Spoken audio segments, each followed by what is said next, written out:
Get ready. 10 seconds. 5 seconds. Start. Sir, you are aware that on every occasion and whenever the report of the Union Public Service Commission was debated in this House, we had the advice of this House, and I am very happy to point out that gradually, whatever difficulties there were in the way of the working between the Union Public Service Commission on the one hand and of the Government of India on the other hand have all been removed, and we have before us a report where they have clearly stated that there was no case in which the Commission's advice was not accepted by the government during the year under report. May I point out here that the general policy that the government have been following in this respect was to accept the Commission's advice whenever a reference had been made to them. Here we have a statutory body which has been called upon to carry out certain functions, and therefore the government are anxious to accept their views to the fullest extent. Though what they do is naturally under the terms of the Constitution to give advice that they tender to government. That is a factor which has to be noted in this connection. I would not like to deal at great length with the very illuminating report of the UPSC. Their task has naturally been growing year after year, and I would point out for the information of the House that during the year under report they had examined candidates to the tune of 62,000.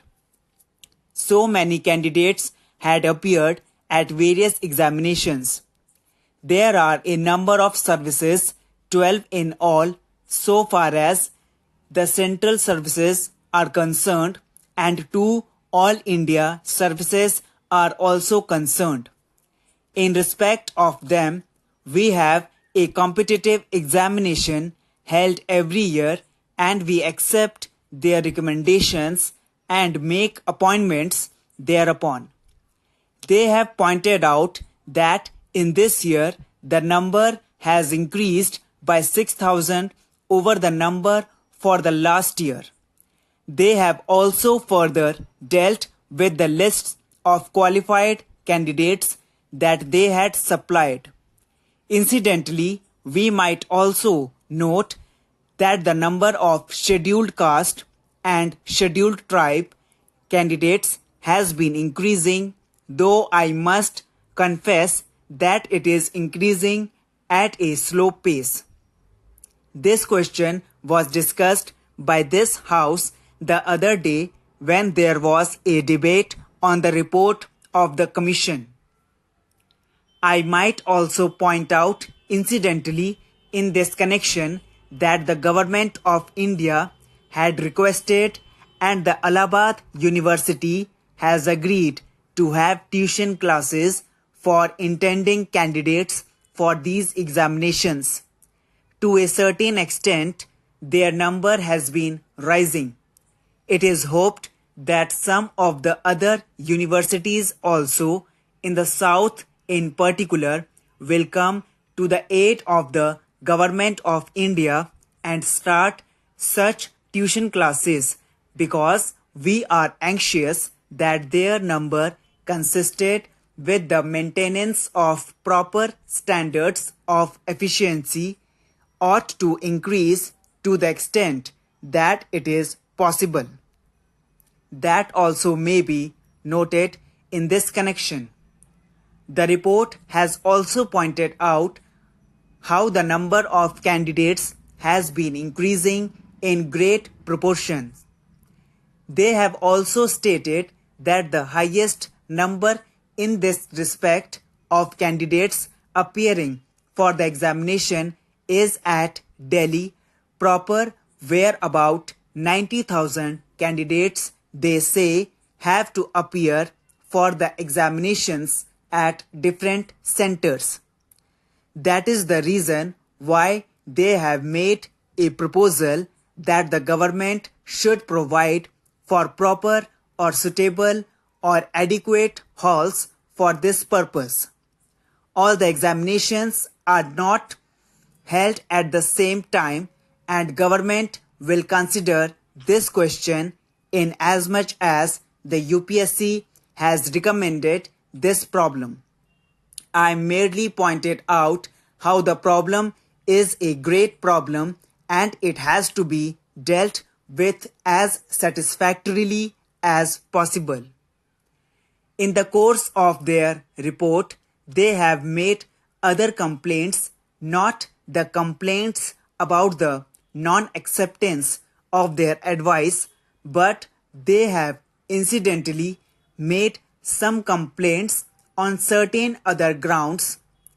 These will naturally be considered very carefully.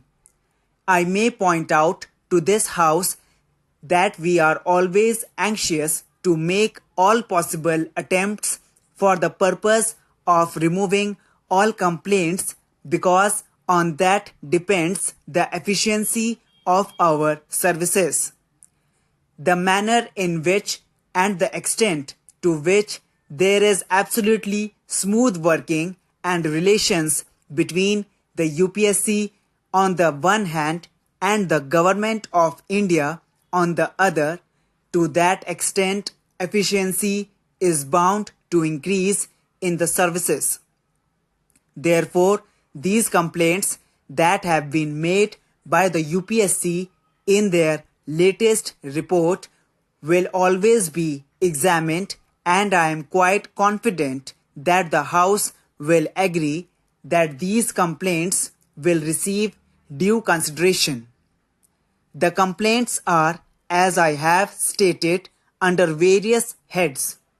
For example, they state that in some cases the appointments are delayed. It is true that in some cases the appointments could not be made immediately. The reason is that after making reference to the UPSC, circumstances change.